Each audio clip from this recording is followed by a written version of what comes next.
ये कहानी एक बूढ़े पिता की है जिसकी बीवी का देहांत हो चुका है और उसका एक बेटा है जो पढ़ लिख कर शहर में रहता है।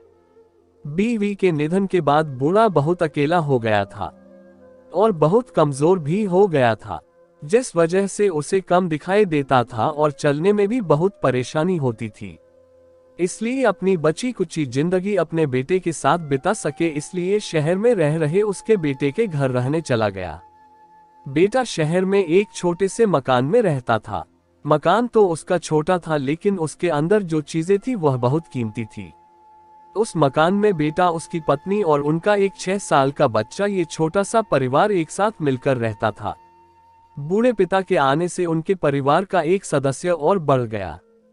ये पूरा परिवार रोज सुबह शाम डाइनिंग टेबल पर साथ में खाना खाया करता था। बूढ़ा पिता अपनी कमजोरी के चलते हमेशा खाने की चीजें नीचे गिराता रहता और कई बार कांच के बर्तन भी टूट जाया करते थे। कुछ दिनों तक तो बहू और बेटे ने ये सब सहन कर लिया, लेकिन बाद में वे दोनों बूढ़े पिता की ऐसी हरकतों से चिढ़ने लगे। एक दिन बेटे ने कहा कि ऐसा कब तक चलेगा, हमें कुछ करना पड़ेगा। उसकी पत्नी भी इस बात से सहमत हो गई।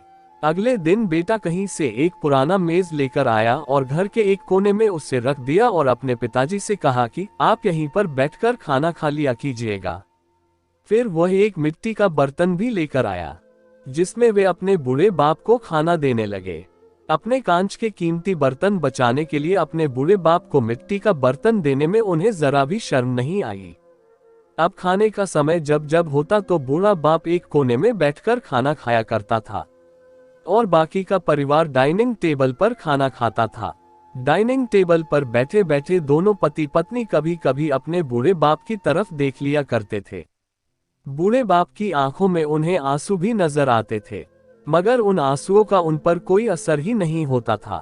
बूढ़े का पोता भी यह नजारा हमेशा देखता रहता था, लेकिन वह एक छोटा बच्चा था इसलिए कुछ नहीं कहता था, बस देखता रहता था। एक दिन जब पति पत्नी डाइनिंग टेबल पर बैठकर खाना खा रहे थे, तब उनका बच्चा जमीन पर बैठकर कुछ कर रहा था। उन दोनों ने बच्चे के हाथ में एक मिट्टी का टुकड़ा देखा, लेकिन उन्हें कुछ समझ में नहीं आया कि बच्चा मिट्टी के टुकड़े के साथ क्या कर रहा है।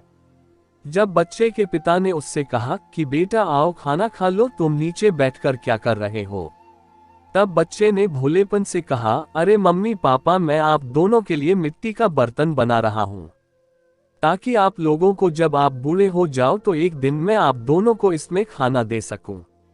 अपने नादान बेटे के द्वारा बोली गई यह बात दोनों के दिल में तीर की तरह उतर गई। दोनों एक दूसरे का चेहरा निहारने लगे।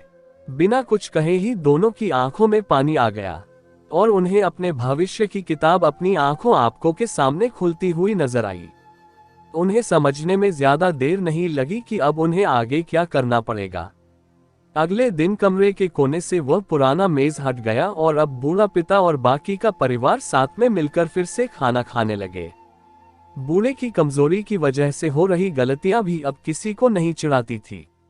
दोस्तों, ये कहानी हमें बताती है कि जैसा हम अपने माता पिता के साथ करेंगे वैसा ही कल को हमारी औलाद हमारे साथ करेगी। इसलिए बूढ़े माता पिता का सम्मान करें, उन्हें कभी बोझ न समझें। हम जो बोते हैं वही हम कल को काटते हैं, क्योंकि एक दिन बूढ़ा सबको होना है। आज आपके माता पिता बूढ़े हैं, कल यही बुढ़ापा आपका भी आना है।